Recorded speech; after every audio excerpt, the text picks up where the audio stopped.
Good afternoon. I'm Joey Wender, the Executive Director of the SHLB Coalition, and it's my pleasure to welcome everyone to today's webinar entitled Connecting for the Future: Why We Need Improved Connections for Communities, Schools, and the Hybrid Workforce. Connectivity needs at schools, rural health, hospitals, and communities remain stronger than ever as the nation moves to a mobile-first society. On today's webinar, we'll hear about best practices for leveraging schools, libraries, and community anchors to get their connectivity needs met in challenging environments. We'll explore why improved connectivity is required, where the demand is, and what has worked and has not worked, and what are the ongoing challenges. Finally, panelists will discuss potential funding opportunities for connectivity solutions. So to bring this discussion to life, our conversation will be led today by the great Adam Geisler, who is a terrific SHLB board member and president of the American Indian Media Concepts. Before we get started, just a reminder about the logistics of the webinar. The webinar is being recorded and it's going to be available on our website afterwards. Audience members are muted, but we encourage you to use the Q&A box, not the chat box, but the Q&A box to send us your questions. And as always, you can follow us at SHLB Coalition on LinkedIn, Facebook, X, and YouTube. We also want to thank our corporate sponsors, Ready, Zayo, T-Mobile, Cisco, and Tirana. We would not be able to engage in our work without their financial support. And finally, if you all enjoy and value these webinars, please consider becoming a SHLB member if you're not already one. All right, it's time to turn our attention to the issue. And with that, I turn it over to Mr. Adam Geisler. Adam, take it away. Hey, thank you, Joey. Thank you. Lovakam log. Miriam Machachik, Chutnam Adam Geisler, Non Linoy, Biom Gwichim H's. Good afternoon or good morning. Where are we? Still 11 o'clock here on the West Coast, so I'm going to say good morning as well, wherever you are in this great country. Really excited to be here today. My name is Adam Geisler.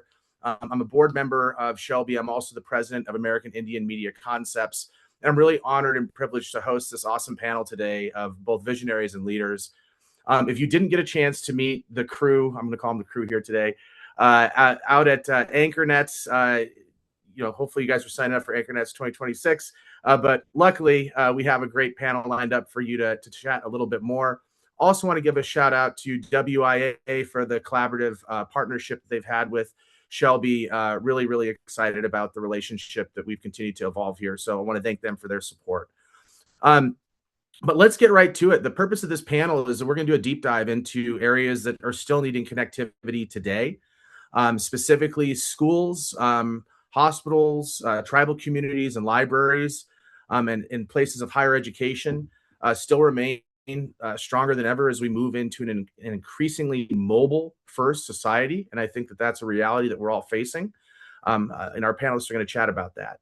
So today we have leaders representing community partnerships, higher education, workforce training, K through 12 education, universities, tribal communities. And the goal here is who they are. What are we trying to understand today? So who are they and what environments does everybody come from? And then what are the connectivity challenges that everyone is facing? What has worked? Because I think you guys have all come up with some unique customized challenges to address the connectivity gaps in your communities and for the stakeholders that you're serving. And then obviously, what hasn't worked? I think that folks that are paying attention to this webinar today are both here to hear the good and the bad. And I know that this crew isn't going to hold back on what lessons have been learned so others can learn from you. And then obviously, where do we go from here? So real quick, I want to do an overview of all of our panelists. And I know this is the longest part of the beginning of these things, so I apologize if I'm long-winded. But I'm going to do the overview and then we'll just jump in. So Denise Shorey is a community partner with Adelante, and I want to thank her for joining. She's also one of the original founding members of SHLB, if you didn't know that. She serves as a community partner with Adelante. Her work centers on ensuring that connectivity investments translate into meaningful outcomes for communities. That's why she's here, particularly in environments where adoption, trust, and local engagement are just as important as infrastructure. So I'm going to simplify that and say she cares about people as much as she does the infrastructure and the work. And she brings folks together. Next is Dr. Dana Lambert, who's the Director of Digital Equity at CSU Pueblo. That is in Colorado. I had to double check that. I'm joking. When I first saw Pueblo, I worked a lot of tribes, so I had to double check it first, right? Bad joke. Dr. Lambert is the director of digital equity at the Colorado State University Pueblo. She leads initiatives that connect digital access with higher education, workforce readiness, and community advancement. Dana's work helps to ensure the connectivity gaps do not translate into opportunity gaps in her community, and she's been doing an amazing job at that. Next is David Brady. Yes, I'm going alphabetically. David is a certified training partner with CTEC and a leader in the broadband workforce development space. He's been in it for over 30 years as part of his family-owned and operated business, CTEC. His work focuses on building local technical capacity, ensuring that infrastructure deployed communities that when infrastructure is deployed, communities are equipped with the skills and workforce necessary to sustain it and to participate. Next, we have Michelle Parada, near and dear to my heart. Frankly, she gave me my first job out of college. I'll just tell you guys that. But Michelle Parada is the leader down at All Tribes Charter School. And I say leader because she wears about 15 hats. And that's not a shock to those of you that have met her. But what's special about Michelle is over her work at the charter school, she has ensured that digital access is something that continues to be a priority for her and how that impacts the students at All Tribes American Indian Charter School. She is working to ensure that connectivity supports real classroom environments, empowering students and teachers and tribal communities to compete in today's hybrid and technology-driven workforce. She's going to share more about that. But I'm just going to say, if you're a student that goes to All Tribe Charter School, you learn how to build a business and you learn how to farm. So those are two amazing skills that, she is preparing, the students in our area for. And obviously, she's going to talk about the broadband component as well. And last but not least, we have a partner of ours. Oh, I should have said Michelle Prada is also a member of the Rincon Band of Luiseño Indians, a sister tribe of mine here in San Diego, California. Lastly, we have Miss Ophelia Wadahamaji Corliss. I think I got it right, Ophelia. And she is with the Havasupai tribe. I said that. If you have ever seen the beautiful blue waters at the bottom of the Grand Canyon, yes, that is her community. And she is going to share all kinds of amazing things with us. But Ophelia comes to us both as a tribal member, but also as a broadband leader and champion.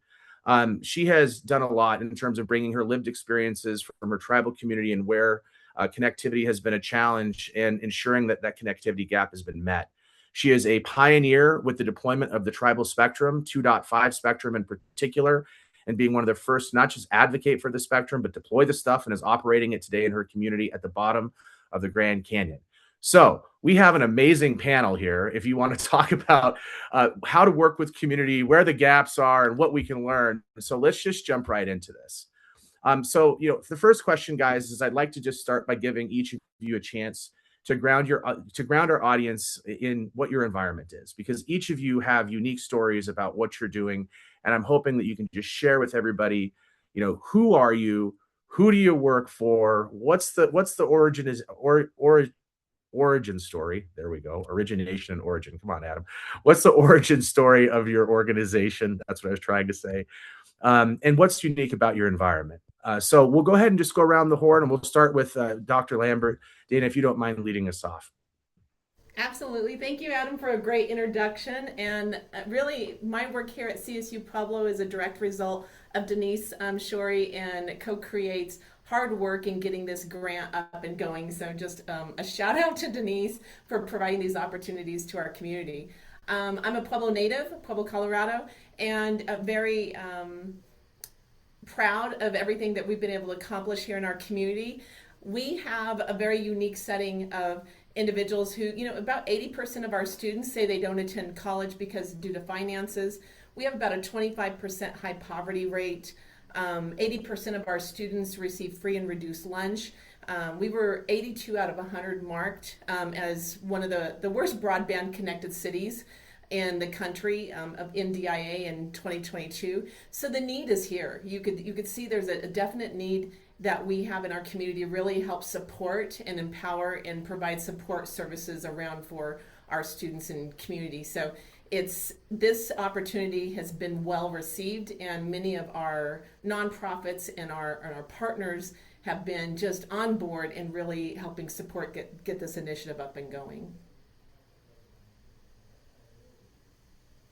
Oops. Adam, we didn't hear you, sorry. Okay, it would help if I came off mute. I'm going to transition over into Denise. So, who are you? Who do you work for? What's the background of your service and who you working with? So I'm Denise Atkinson-Shorey, and I do consulting for strategic broadband in Colorado a lot and in other states as well. And I've worked in a number of different states. The projects that we're talking about today are primarily in Pueblo, which is a majority minority city, which means that the majority of the population are minorities. And in Colorado, Pueblo is the largest of those with over 100,000 population. When we started looking at Pueblo, we realized that about 30% of the community didn't have an internet connection. And when we looked a little bit closer, we realized that the places that didn't have internet connectivity were exactly the same places that were low income and communities of color. And we also realized that over the last 20 years, there'd been really no significant broadband improvements to the communities. So we felt like there was a solution. There were solutions that we could bring to bear, especially with the Connecting Minority Communities grants that were just released at that time. And that's really what we started looking at. So I think that's gives you kind of an understanding of how we got started. Awesome. So, Michelle, I'm going to transition over to you. You have a long history in the community, over 20 years now. So, like you said, my name is Michelle Prada. We started the All Tribes Charter School 25 years ago, and we started with the intent, really the only specific intent was to get Indian kids through high school. They were dropping out at incredible rates in middle school and high school, and our whole plan was to just get them through high school. It was when that first graduating class was juniors that we realized we had a bigger task. And the bigger task was not to just get these kids through high school, but was to help parent them through high school so then they could parent their children, their eventual children through high school, through education. We had kids at that time that were one generation away from boarding school. We have a boarding school that's less than 100 miles away from us. And so we had a lot of kids that were raised by the boarding school and not by their parents. So they had no model of what a parent does to get their kid through education. So, when I told the majority, we were 5-1, 5 boys to every one girl at that point. And, when I told all these boys, I feel like part of my job is to teach you how to be good parents and parent, because one day you're going to be raising your grandbabies' parents. And in that, it was a different responsibility. More than just getting them through school, now became the job of we're going to create a positive generational shift in Indian education, something nobody's ever seen before, and it has not happened. As much as people talk about it, did not happen. One of my graduates, actually, he was not one of our graduates, but he did not count as a dropout. As a junior in high school, he told me, Miss Prada, I'm leaving school. And I just lost my mind. And he said, I'm leaving school and I'm going to start an internet company. I said, what are you talking about? He said, it's a prime time to do this. My parents are getting a divorce. They're fighting and they want to buy my love. So they're both willing to put money into my company. And he did. And I said, would you do this? He goes, I need geek speed internet in Valley Center, and there's nothing here. And sure enough, he was, when he brought that speed internet, it was like, wow, wait a second. So that kind of kicked us off on a whole path of, although what we were using was okay, it was not good. And now we're at a place that's just, it's amazing. And every kid should have access. So every kid that goes to All Tribes Charter they all have their own devices. They have safe internet.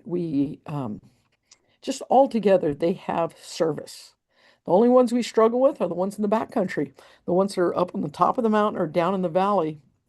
up by Mesa Grande or up on the other side of San Isabel. So, for those kids, we're kind of doing some creative things. We're doing, um, some Starlink stuff. We're doing some other things so they can, because there's still at this point, I probably have 7 kids that have to leave their homes and drive to a space where they can get service. And that's just not acceptable. We're 230 kids now. All the kids are doing great with the exception of these few. And, we just have to do better. Internet, access to internet should be like breathing. Every person should have it. That's a good transition, I think, into a place that appreciates open air down in the Grand Canyon. Miss Ophelia, you like that transition? I worked that in. I think that we're really privileged to have somebody like Ophelia and all of our guests on. But Ophelia, I think you come from a really unique place that not a lot of people get to go. There's not a lot of roads in. In fact, there's no road in. There's a trail. And I think folks would love to get a sense of kind of what your history is and a little bit about the community and the connectivity. Okay, well, I live in the most isolated Native American tribe in the lower 48 states. Census Gov could tell you that, but Census Gov has absolutely no idea about the population down here. Our public transportation is helicopter. I prefer to send my federal representatives or anybody I work with down here on foot or on a horse. If you want to fly the helicopter one way in or out, that's good by me, but that's a very serious thing for you to be able to understand what it takes to live down here. And that's just a grain of salt in the, you know, times of sand clock that we flip upside down. Down here in Havasupai Village, I ended up getting in touch with an organization to try to fill the homework gap or the digital divide.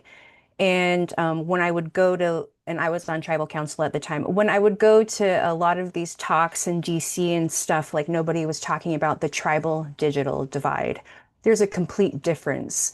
And I would be up there on the panel getting a wild hair, and I'd be like the last person to speak. And I'd say, like, listen, the digital divide, sure, I understand rural America, but you're not at the bottom of the Grand Canyon. And you're not like on the Navajo reservation where everything's spread out. There's a difference. There's a tribal digital divide. And from that point, we had been looking at EBS. At that time, we had 20 megabits per second for the entire village. And we needed to figure out how we could get some online education to be compliant with the Head Start. So we applied for what was EBS spectrum back then. EBS then turned into the frequencies that were being used for the 5G rollout. But Havasupai had success right off the bat with a GED program in partnership with Coconino Community College in Flagstaff, Arizona.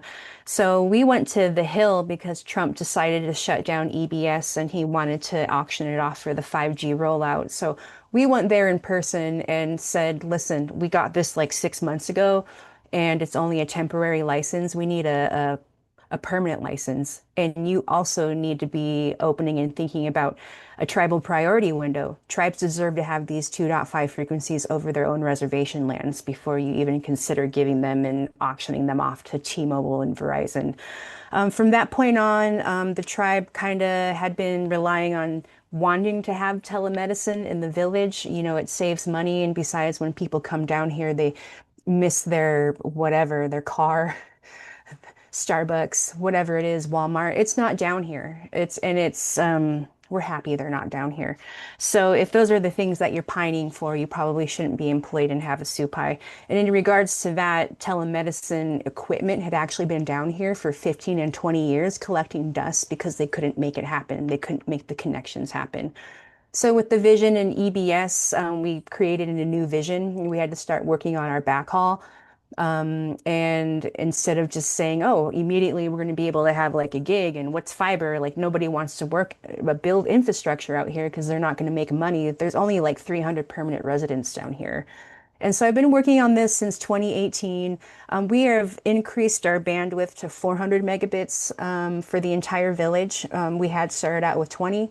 Now I am working on the TBCP grant. We received a $7.1 million grant to get 50 over 10 and 100 over 20 speeds down here at the bottom of the Grand Canyon.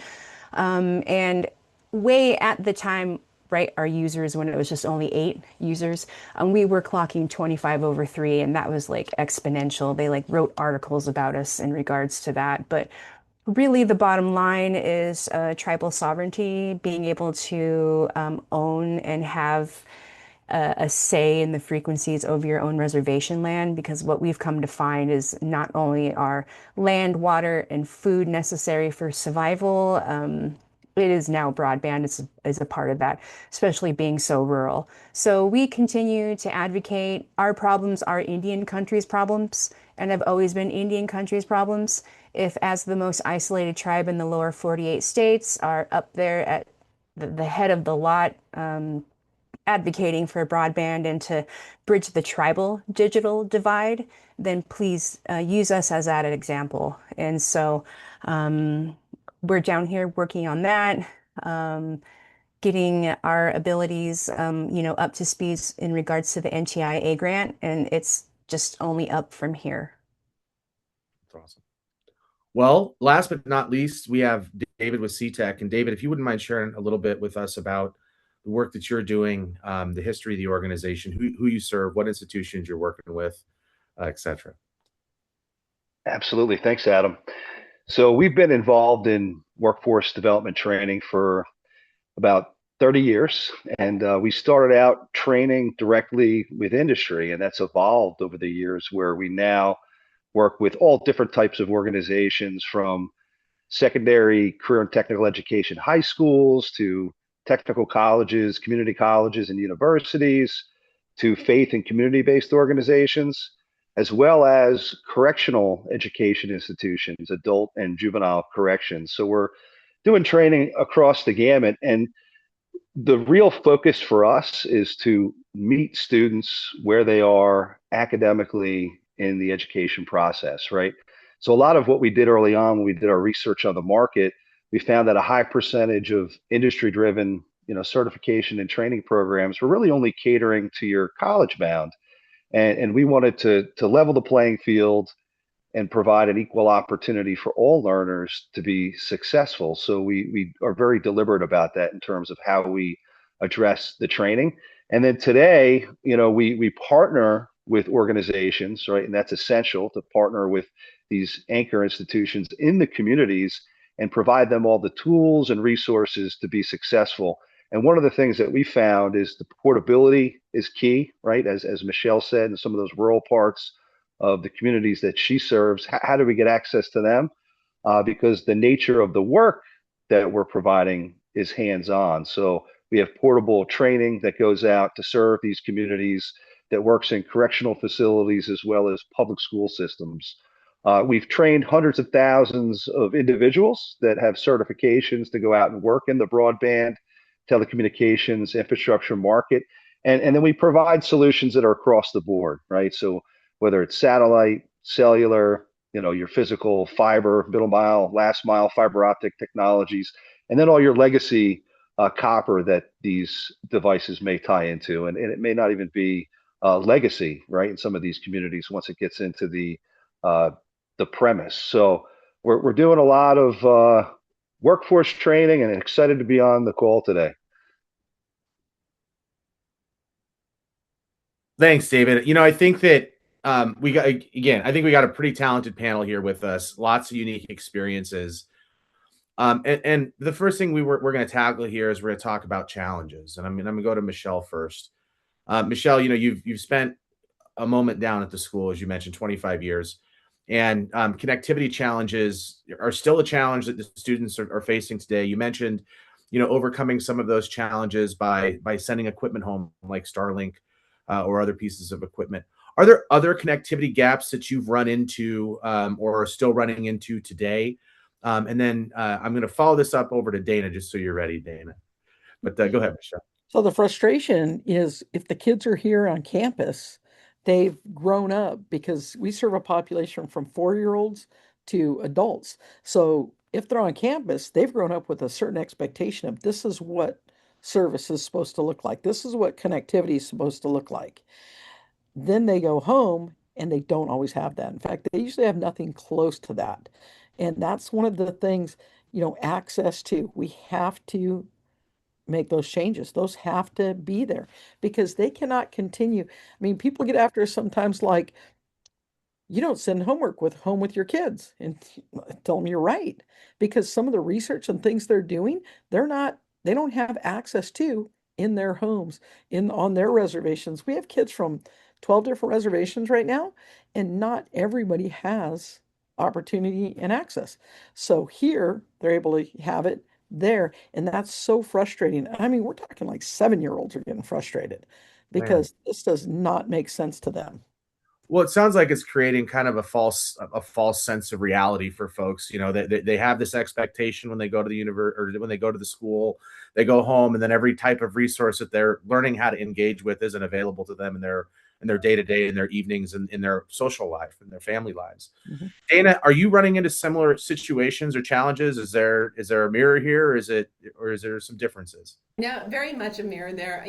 What we have found is individuals when they come to campus, they have good high speed connectivity. However, we have a very mobile population that we work with. So we learned about halfway through that a hotspot scenario, wireless, was a better option for many of our students than the fiber optics, just because of the mobility. They may be in an apartment the next month, they may be somewhere else, they might be couch surfing. So depending on their situation, that mobility opportunity was very important for us to be able to provide to many of our families. It was important for those who do have a home that to be able to provide the high-speed internet to the home, because it's not just the student who's there, many of whether they're grandparents, parents, that we were able to provide that opportunity to the entire family. That was something that was important to us as well. So learning more about the student, what is their situation, and then being able to be real flexible in what kind of services we were able to provide. Denise, Right. anything else there that I might have missed? Well, I think that our partnerships with both the fiber company that decided to come into the community and build in the city, and with two wireless companies, one a nonprofit and one a for-profit, that have been very supportive. We were able to bring in connectivity to meet any student's needs, no matter what they were, and one of the things that Pew has found is that even though access might be available to people, 1 in 4 Americans doesn't have a high-speed connection. They only use their phone. So they have never understood the richness that they could have access to, and they're not taking advantage of it. So helping us understand that's important. I think that's a great point. I'm sorry, Adam. That's a great point, because the educational component of that, as well as, when they say, well, I have internet access, well, you have 2 gigs that, or you're using your phone as a it was a lot of different scenarios where we had to come in and really educate them on what options are available to them. Yeah. Well, I think, you guys both raise a good point too, which is even when there's service, it doesn't always mean it's affordable. Mm-hmm. And that's not uncommon in rural portions of the country. And, so I think it's unfortunate that we're still having these false senses of reality built in these education systems for students. Again, not because anybody's intentionally doing this, but their reality is when they leave, that they're faced with 2 real challenges. Either the service is there, and they can't afford it, or the service isn't there and it doesn't matter anyways, and they're stuck without it. Either way, they go without.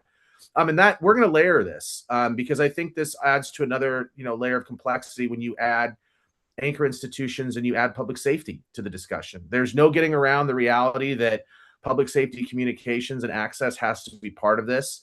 And I am going to take this to Ophelia for a second, because she has had to take a look at some really unique challenges in addressing public safety demand, even faster than she probably was anticipating with some of the work that she has going on. Ophelia, maybe you'd be comfortable in sharing a little bit about the amount of folks that are visiting your community and some of the public safety challenges, communications wise, that you've been looking at. Sure. We inherited the tourist business when we got our land back in 1975. And so with that inheritance, we've also inherited 35,000 to 40,000 tourists who do come down here to visit the world famous waterfalls down in Havasupai. And with that, we do have challenges, the same types of challenges with the other tourist areas within the Grand Canyon. So that would be West End, which is on the Wallapai Reservation. That's the Glass Bridge. And then South Rim, the Grand Canyon National Park, which is Havasupai land. Um, with those, there's excessive heat. People can become dehydrated.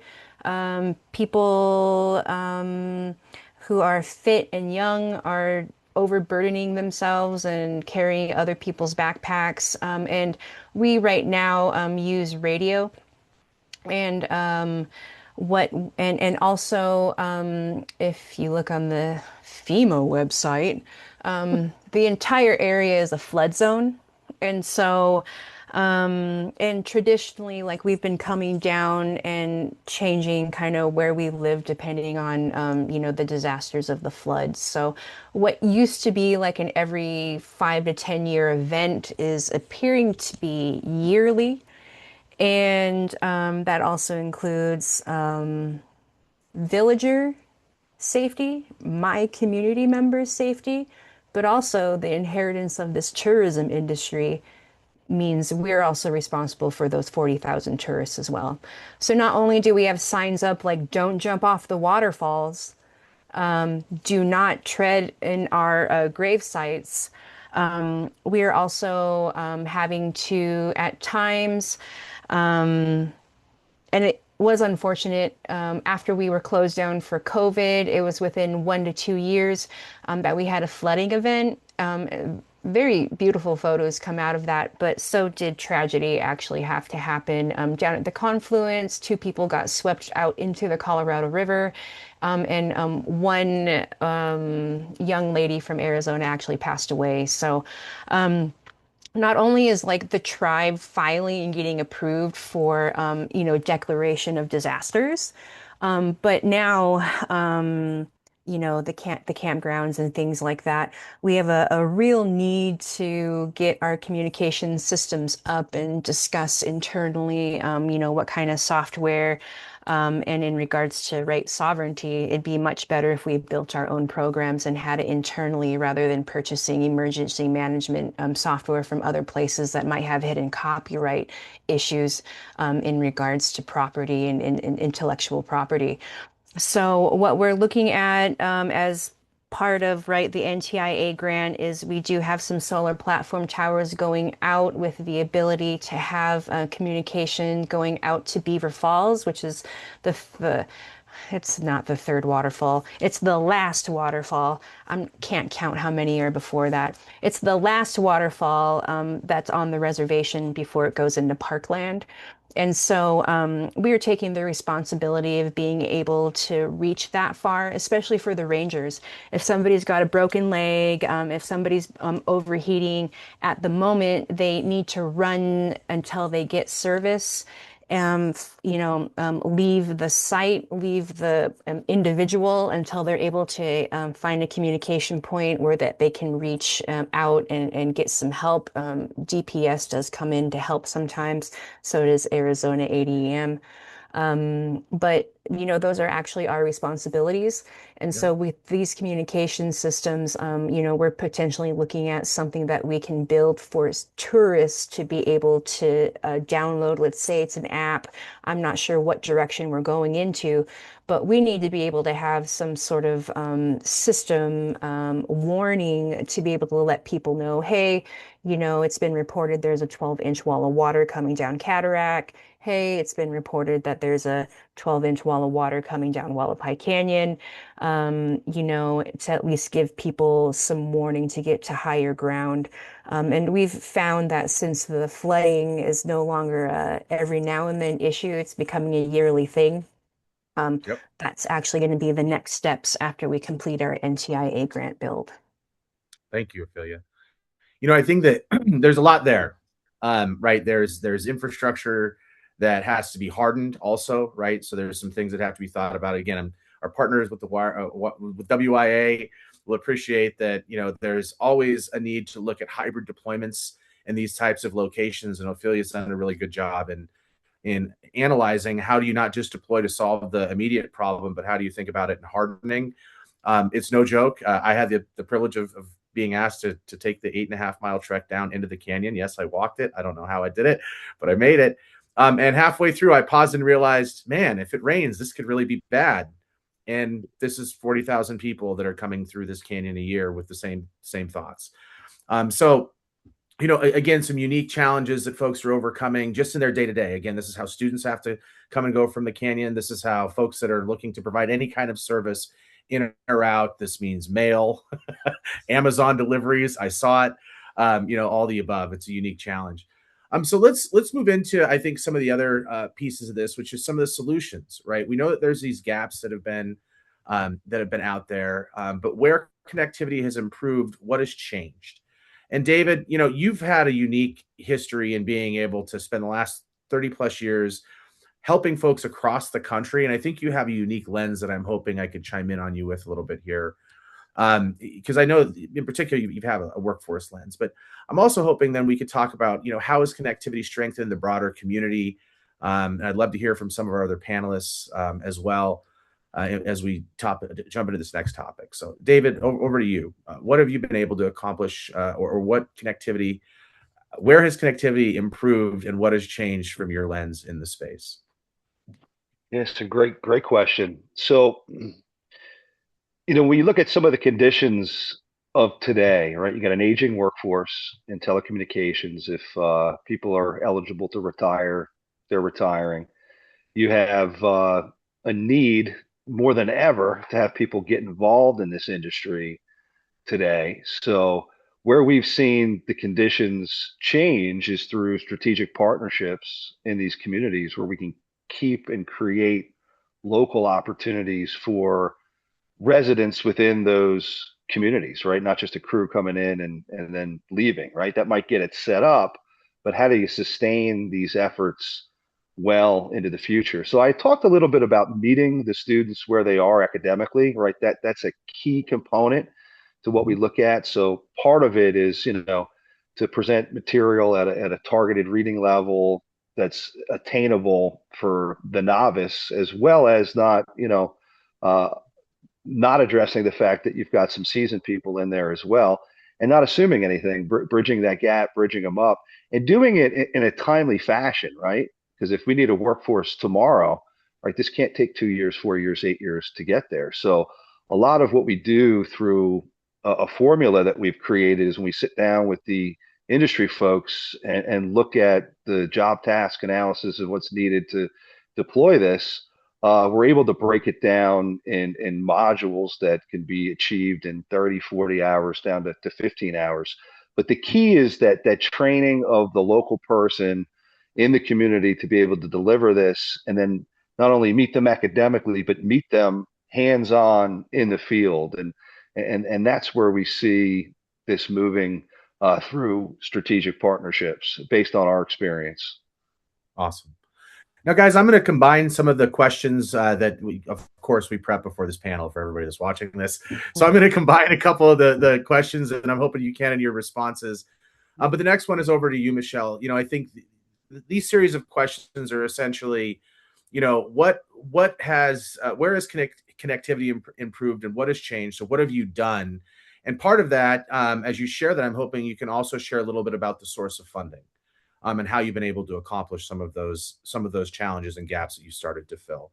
And then I'm going to go over to Dana and Denise after this, right behind Michelle.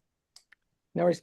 So filling those gaps and some of those changes, right off the bat in the beginning, we just leaned on the county really hard. We leaned on the county hard and we said, this has to be done.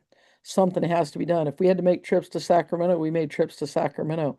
But then what's great is within our communities, it's just getting the word out there, getting the word out that this is a need. Adam and I talk all the time. We see each other in different areas. And so he knows the kind of person I am. And it's like, if you got an idea, bring it. Let's discuss it. Let's talk about it and get it going. When I met David, honestly, I did not know exactly what everything was about and what was going on, because at that point we were doing really well. By leaning on the county, by leaning on Sacramento, by leveraging a lot of the political clout we carry within our tribes, we were doing well. But the job opportunity that comes along with this whole broadband movement, what David brings as far as the education, and then partnering David with Adam, with the California Indian Manpower Consortium, and saying, look, this is the opportunity. And other people saying, well, wait, we have some money, and just laying the plan out, dreaming big, don't just dream as big as you need to. And really, it starts coming together. And when it starts coming together, and just things change. Right now, what we're looking at with the C-Tech program, we're accepting a trailer today, a $75,000 trailer. It's going to be a mobile classroom that is going to service, our tribal people, our homeless veterans, our Indian community that's in the urban areas, multiple tribes throughout San Diego County. And we're going to be getting people trained. We have a thing here that says, get trained, get certified, get a job. And that's kind of the piece. If you're not going to be going to college, then you need to be certified and getting a job. And with this, I just can't wait for the next couple of weeks to come along as we start rolling out this program, David. And it's pretty amazing.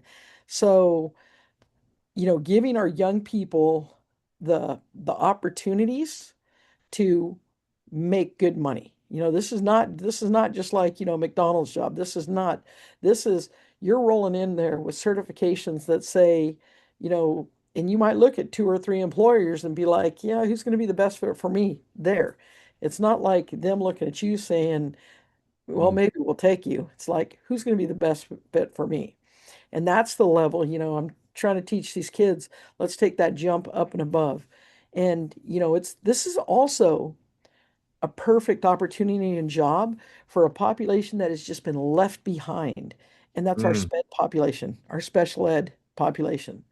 These broadband connectivity, broadband maintenance, broadband, there are adults, students that doing the same exact thing day in, day out will give them a job, give them purpose, and just give them an income. So yeah, I'm looking forward to these next few weeks. I just can't wait. It's going to be exciting. This is great. Joey, I know we're getting close on time.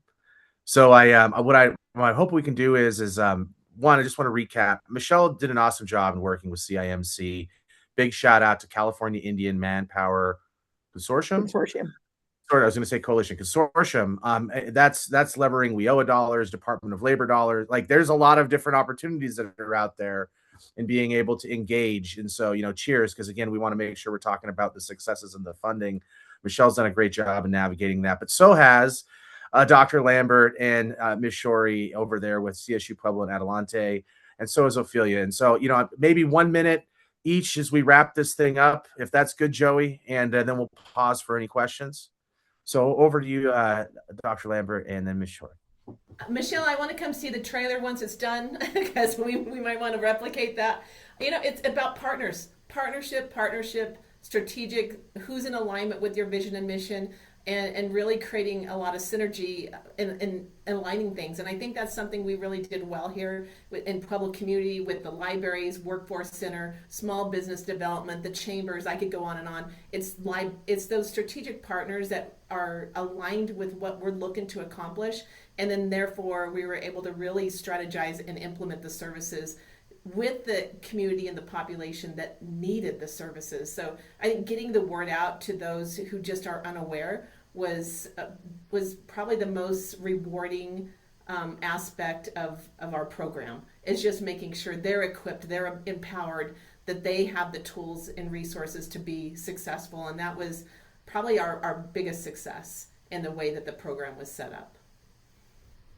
Nice. Thanks, Ed. So is it my turn? It is. Oh, okay. So I'm going to talk about what happens after.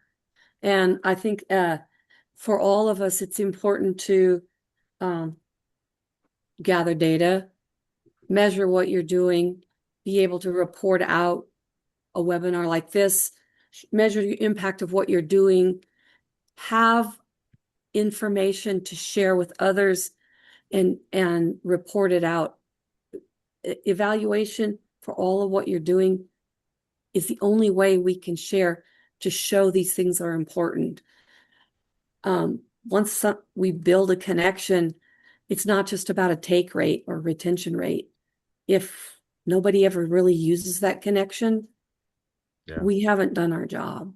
So make sure that you have a way to share what you've done and how successful it is. And I want to go visit Ophelia at the bottom. And Ophelia, if you don't mind sharing in just maybe 1 minute or so the successes that you've had as well. Everybody wants to go see. It's an amazing place. I hope everybody gets a chance one day. You mind closing us out? Just like successes in general with increasing bandwidth. Successes that you've had in addressing the gap, and then funding maybe that you've used to tackle it. You Well, mentioned TBC, obviously. Yeah. The TBCB funding is good, was very tribal oriented. I believe they took a lot of the issues that we had with the USDA Reconnect grant, and we had written a very extensive notes on the problems we were having with that. And when they came out with NTIA, it seemed like they had taken those issues into consideration for us as an anonymous contributor to that. So I was very happy with that. That's just, it is a success. Tribal Council has viewed basically at the beginning was like, yeah, Ophelia, you want to like piddle with the internet. Like they haven't given us telemedicine for the last 15 years. So sure, have at it, very like it's expecting failure in a sense.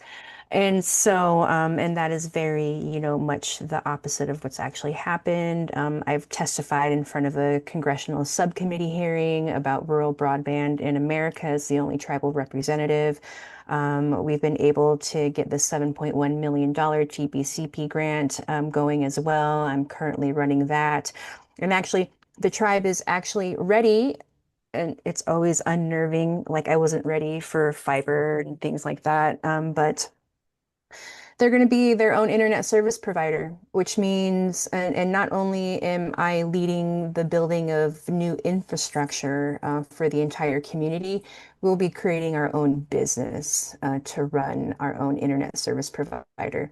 And basically, most of that is because we've just been so frustrated with the federal government and state agencies' inability to actually service us. And we all know that tribes and only tribes know how to service their own people. So it's actually come out of a lot of frustration and failure from the feds and the states to where it's pushed us. And don't let anyone tell you that anger isn't useful, because it is. It'll create results and create solutions. And so in that aspect, the tribe is ready. We're going to be our own internet service provider. I'm ready to train tribal members. Thanks, David, as a certified trainer. In cabling, data cables, commercial and residential. Let's get that fiber splicing. Let's get a Sumitomo fusion down here, and Supai would be super cool. Arc welder in a box. And the thing that I look forward to is, when you like get teachers and you train them and you're sad because they learn this skill and they're going to leave the reservation and go get a better paying job somewhere else, you lose someone who's teaching the children of the community. With the data and the tech, when I'm training people how to fusion splice and do fiber and put data cables together, and they work for me for a few years and they leave me, I'm going to be happy because I know that they're going to go out there and get good paying jobs, and they're going to be able to support their families and maybe send some of that money back to their parents or their grandparents. Like, no skin, no worries. I'm not going to be sad about that. I want that. I think the tribe needs it. So we very much look forward to that happening. And we've come a long way to suspicion, to being willing to create a brand new business model down here in the canyon. So we've that's the type of success I guess we all hope for. Well, there you got it. Thank you, Ophelia. And there you got it, Joe. I mean, these folks are over. I'm going to say these gals, but we have David here. You know, not that he's not uncommonly used to be in this group with this group, but I mean, we have successes going on from, you know, hey, look, we're going to train our folks to get them ready for the jobs for tomorrow.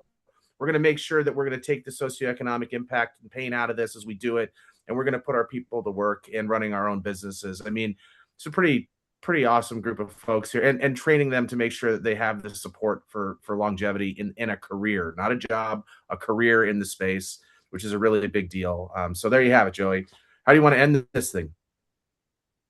What's impressive is not just the expertise on the call, but it's the enthusiasm on the call, right? Clearly there are many different approaches that are being employed around the country, but it needs to be coupled with a genuine desire to have an impact, right? And I just appreciate all the excitement on this call about all the things that you're doing and all the things that you're gonna do, and the acknowledgement that we also don't have all the answers on the deployment side, but also on the adoption side, right? I mean, I think that's been a theme that I've heard multiple times is, you know, if you lead them to the well, they still have to teach them how to drink, right? And how to use those devices, use those resources, and that's its own challenge. And I really ultimately I come back in many ways to what David said, that it's all about meeting the individual where they are, right? And I think that's what's so impactful but so hard about all of our work, is particularly when you're getting someone to adopt and use these technology in a positive way. You have to meet them where they are, right? They're each individual person is their own person. And I just thought David, I thought your emphasis on that really is telling. So we're going to end with thanking all of you, mostly to the panel, a little bit to Adam. No, a lot to Adam. Big shout out to the SHLB team and WIA as well for putting this on. Big thank you, and obviously to the sponsors. Thank you. So we've come to the end of the webinar. We want to thank again our sponsors, Ready, Zayo, T-Mobile, Tirana, and Cisco, as well as our partnership with WIA, making this series possible. Also, just a reminder, if you've enjoyed these webinars, please do consider becoming a SHLB member today. It is very easy to sign up. And finally, and Adam mentioned it during the call, but we want to encourage everyone on this webinar to attend AnchorNets. This group of speakers was there last year. It is the nation's leading broadband conference for anchors. It's where broadband policy meets real-world action. Registration is open. AnchorNets is October 7 through 9 here in DC and Arlington, Virginia, and we really hope that you attend. So once again, I want to thank our terrific panelists, our phenomenal moderator, Adam, and for everyone else watching at home and at work. Thank you so much, and we'll see you all again soon. Take care.